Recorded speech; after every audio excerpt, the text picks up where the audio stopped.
भारत प्राचीन काल से ही वीरों की भूमि रहा है। हमारे यहाँ अनेकों ऐसे वीर योद्धा हुए हैं जिन्होंने अपनी मातृभूमि की रक्षा के लिए अपनी जान न्यौछावर कर दी। ऐसे ही वीरों की याद में 15 अगस्त का त्यौहार स्वतंत्रता दिवस के रूप में मनाया जाता है। इनमें से कुछ वीर शहीदों को हम याद करेंगे। 1857 में भारत पर सीधा ब्रिटेन का शासन हो गया था।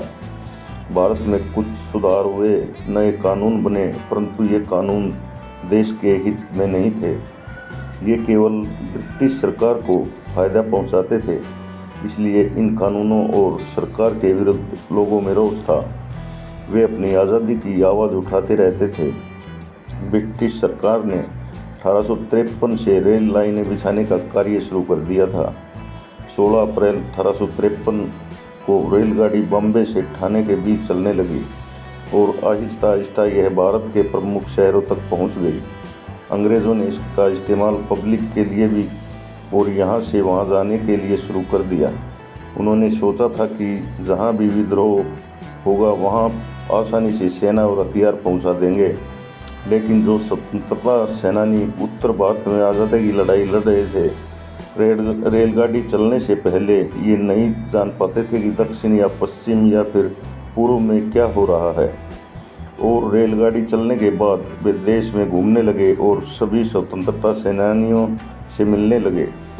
वे आपस में बातें करने लगे, जिससे भारत को आज़ादी दिलाने में की मांग जोर पकड़ने लगी, क्योंकि पूर्व, पश्चिम, उत्तर और दक्षिण के सभी क्रांतिकारियों का आपस में बहुत अच्छा तालमेल हो गया था। इसी तरह क्रांतिकारियों ने देश की आज़ादी की लड़ाई लड़ी। खुदीराम बोस सबसे कम उम्र के क्रांतिकारी थे जिन्होंने भारत में ब्रिटिश राज का विरोध किया था। वे मुजफ्फरपुर षड्यंत्र में शामिल थे और 11 अगस्त 1908 में मात्र 18 वर्ष की आयु में उन्हें फांसी दे दी गई थी।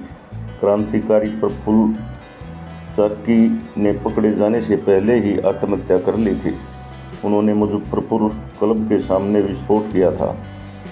चंद्रशेखर आज़ाद पार्क, प्रयागराज कर्ण स्थित यह पार्क महान क्रांतिकारी चंद्रशेखर आज़ाद को समर्पित है, जिन्होंने अंग्रेज़ों से लड़ते हुए अपने प्राणों की आहुति दे दी थी। पंडित राम प्रसाद बिस्मिल महान क्रांतिकारी थे, जिन्हें 30 वर्ष की आयु में ब्रिटिश सरकार ने फांसी दे दी थी। वे काकोरी कांड जैसी घटनाओं में शामिल थे। भगत सिंह के बारे में कौन नहीं जानता।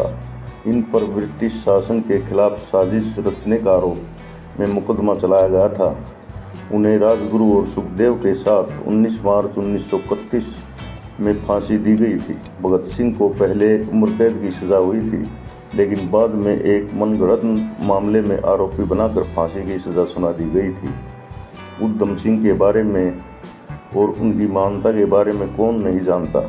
जलियांवाला बाग कांड के समय गवर्नर जनरल रहे माइकल डायर को उधम सिंह ने लंदन में जाकर मारा था, जब वे भाषण देने के लिए कुर्सी से उठ रहे थे, जिसके बाद उनको फांसी दे दी गई थी।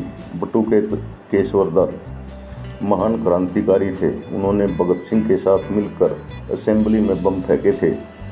वहीं वे लोग गिरफ्तार हो गए थे। उन्हें काला पानी की सज़ा हुई थी। सुखदेव एक महान क्रांतिकारी थे। उन्हें भगत सिंह और राजगुरु के साथ 23 मार्च 1931 को करीब 7:33 पर फांसी दे दी गई थी। तीनों का प्रसिद्ध नारा था, इनकलाब जिंदाबाद और ब्रिटिश साम्राज्यवाद मुर्दाबाद। ये थे हमारे कुछ महान क्रांतिकारी, जिनका एहसान भारत वर्ष कभी नहीं भूल सकता। इनकी कुर्बानियों को हमेशा याद रखा जाएगा। 15 अगस्त को हर वर्ष हमारा देश सभी क्रांतिकारियों को याद करता है। हमें सभी पर गर्व है। जय हिंद।